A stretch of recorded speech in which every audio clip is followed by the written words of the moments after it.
نحمده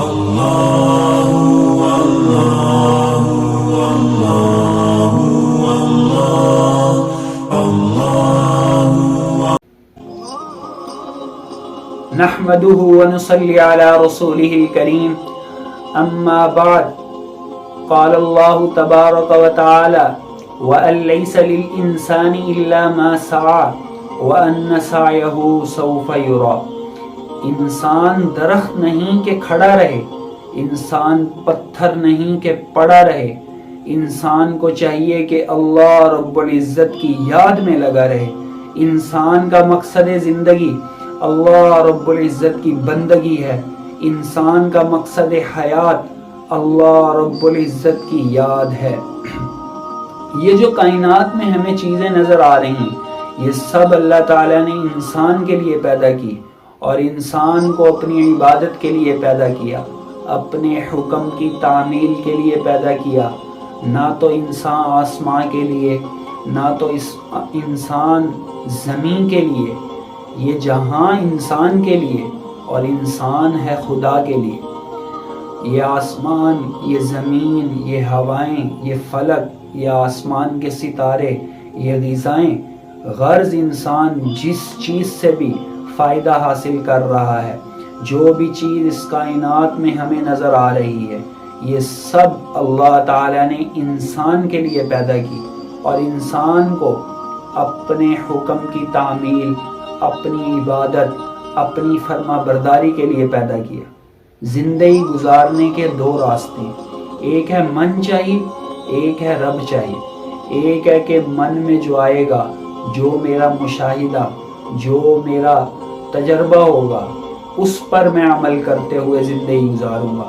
ایک راستہ وہ ہے کہ اللہ کے حکم کی تعمیل والا راستہ اختیار کروں گا، اللہ کے حکم کو محمد صلی اللہ علیہ وسلم کے طریقے پر پورا کرتے ہوئے زندگی گزاروں گا. اب انسان جن اعضاء سے تجربات اور مشاہدات حاصل کرتا ہے، وہ اعضاء ہی ناقص، تو ان سے حاصل ہونے والا علم بھی تو ناقص ہوگا. دیکھیں، انسان جو علم حاصل کرتا ہے، جو تجربات اور مشاہدات حاصل کرتا ہے، آنکھوں سے حاصل کرتا ہے، کانوں سے حاصل کرتا ہے، زبان سے حاصل کرتا ہے، تو یہ اعضاء ہی ناقص. دیکھیں، انسان کی آنکھ کا دیکھنا ہی ناقص ہے. انسان اندھیرے میں نہیں دیکھ سکتا، بلی اندھیرے میں بھی دیکھ سکتی ہے. انسان کی دور تک دیکھنے کی ایک حد ہے. انسان سے زیادہ عقاب پرندہ زیادہ دور تک دیکھ سکتا ہے.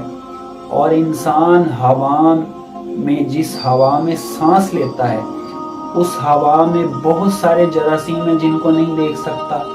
اگر ان کو دیکھتا، ان جراثیم کو، تو اس کا تو جینا ہی مشکل ہو جاتا، اس کو تو سانس لینے میں بڑی دشواری ہوتی. اسی طرح آج کل بہت سارے کیپسولز ایسے آتے ہیں کہ جن کو آپ کھولیں گے تو آپ کی آنکھ بتائے گی کہ اس کے اندر پاؤڈر ہے، اور جب آپ اسے مائکروسکوپ کی آنکھ سے دیکھیں گے تو وہ جراثیم ہوں گے زندہ جو حرکت کر رہے ہوں. تو انسان کی آنکھ کا دیکھنا ہی ناقص، تو معلوم ہوا اس سے حاصل ہونے والے مشاہدات، اس سے حاصل ہونے والا علم بھی ناقص ہوگا. اسی طرح انسان کے کان، انسان کا سننا وہ بھی ناقص، انسان کی سماعت وہ بھی ناقص، کہ انسان کی ایک سننے کی حد ہے، انسان اس سے اوپر، اس سے نیچے نہیں سن سکتا. آج اتنی ترقی کے باوجود لیبارٹریز میں بلی اور کتے پالے ہوئے ہیں کہ سائنسدانوں کا کہنا ہے کہ جب زلزلہ آتا ہے تو اس سے پہلے زمین میں کچھ آوازیں پیدا ہوتی ہیں جس کو بلی، کتے وہ سن لیتے ہیں، اور جس کی وجہ سے وہ اچھلنا شروع کر دیتے ہیں، جس سے اندازہ لگایا جاتا ہے کہ اب زلزلہ آنے والا ہے. تو انسان کا تو سننا بھی ناقص ہے. تو سننے سے جو یہ چیزیں حاصل کرے گا، جو علم حاصل کرے گا، وہ بھی تو ناقص ہوگا.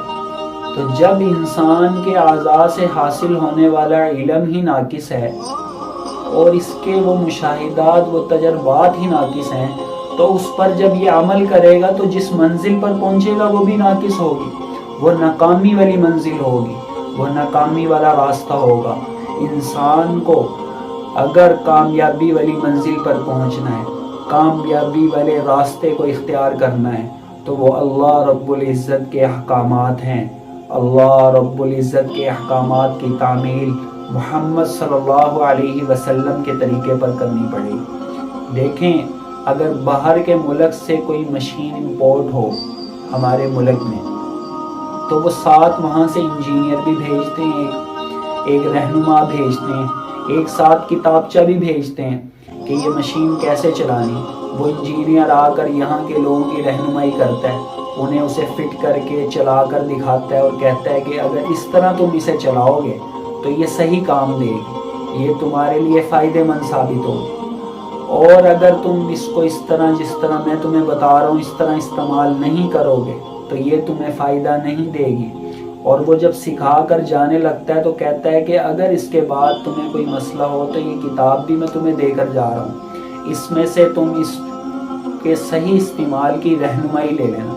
اگر اسی مثال کو ہم انسانی زندگی پر فٹ کریں تو اللہ تبارک و تعالی انسان کی مشین کو بنانے والے ہیں، اور اس مشین کو دنیا میں بھیج کر اس مشین کے صحیح استعمال کی اور اس مشین سے صحیح فائدہ اٹھانے کے لیے اللہ تبارک و تعالی نے انجینئر بنا کر انبیاء کرام کو بھیجا، اور آخر میں حضرت محمد صلی اللہ علیہ وسلم انسانیت کے انجینئر بن کر تشریف لائے، اور ساتھ میں قرآن پاک ہدایت کی کتاب بھی لے کر آئے۔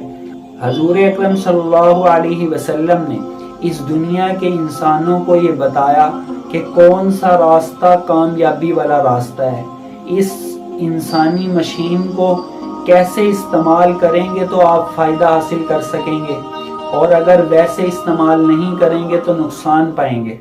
اور حضور اکرم صلی اللہ علیہ وسلم جو کتاب لے کر آئے، ہدایت کی کتاب، اس سے انسان رہنمائی حاصل کر سکتا ہے۔ تو انسان اگر کامیاب ہونا چاہتا ہے تو اللہ رب العزت کے احکام کو محمد صلی اللہ علیہ وسلم کے طریقے پر پورا کرنا پڑے گا۔ ان دو راستوں میں سے اسی راستے کو اختیار کر کے ہی کامیاب ہو سکتا ہے۔ اگر من چاہی پر چلا، اگر اپنے مشاہدات اور تجربات پر چلا تو ناکام ہوگا، ناکامی اس کی منزل ہوگی، دنیا آخرت دونوں میں بربادی اس کا مقدر بن جائے گی۔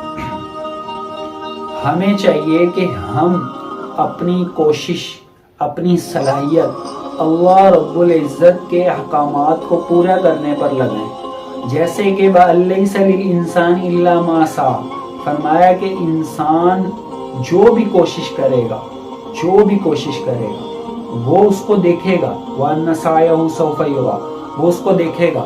تو ہمیں چاہیے کہ ہم ایسی کوشش کریں کہ جس کے رزلٹ پر ہمیں خوشی ہو، جس کا رزلٹ کامیابی ہو، ہم دنیا کے لیے ایک آئیڈیل بن جائیں۔ آپ دیکھیں کہ گندگی یعنی پخانہ، گوبر، کھیتی کے لیے زمین میں دیہاتی لوگ استعمال کرتے ہیں، ان سے پوچھا جائے کہ آپ زمین میں یہ گندگی، یہ پخانہ کیوں استعمال کر رہے ہیں، تو وہ کہتے ہیں کہ یہ زرخیزی کا کام دیتے ہیں۔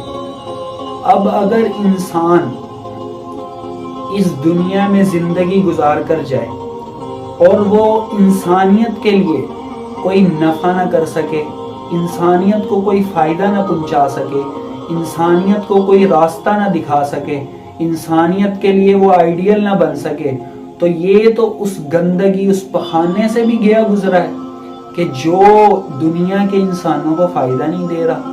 ہمیں چاہیے کہ ہم ایسی زندگی گزاریں کہ جو لوگوں کے لیے فائدہ مند ہو، جو لوگوں کے لیے آخرت میں کامیابی کا سبب بنے، جو لوگ ہمیں دیکھ کر ہمیں فالو کریں، وہ آخرت میں کامیابی والی منزل پر پہنچے، وہ اس حالت میں زندگی گزاریں کہ اللہ رب العزت ان سے خوش ہوں، محمد صلی اللہ علیہ وسلم کا طریقہ ان کی زندگی میں ہو، اللہ رب العزت کے احکامات محمد صلی اللہ علیہ وسلم کے طریقوں پر پورا کرنے والے ہوں۔ ہمیں اپنی زندگی کو ایسا بنانا چاہیے، ہم ایک آئیڈیل بن جائیں، لوگ اگر ہمیں فالو کریں تو وہ اللہ تک پہنچیں، لوگ اگر ہمیں فالو کریں تو وہ جنت تک پہنچیں۔ اللہ تبارک و تعالی ہمیں من چاہی کو چھوڑ کر رب چاہی اپنانے والا بنا دے۔ اللہ رب العزت ہمیں ہمارے ناقص مشاہدات اور تجربات سے بچا کر اپنے احکامات پر لگا دے۔ اللہ رب العزت ہماری ایسے غلط راستے سے اور ایسی غلط اور ناقص منزل سے حفاظت فرمائے۔ اللہ رب العزت ہمیں کامیابی والے اور کامل راستے پر چلائیں اور اس منزل پر پہنچائیں جس منزل پر انسان کو کامیابی ملے گی۔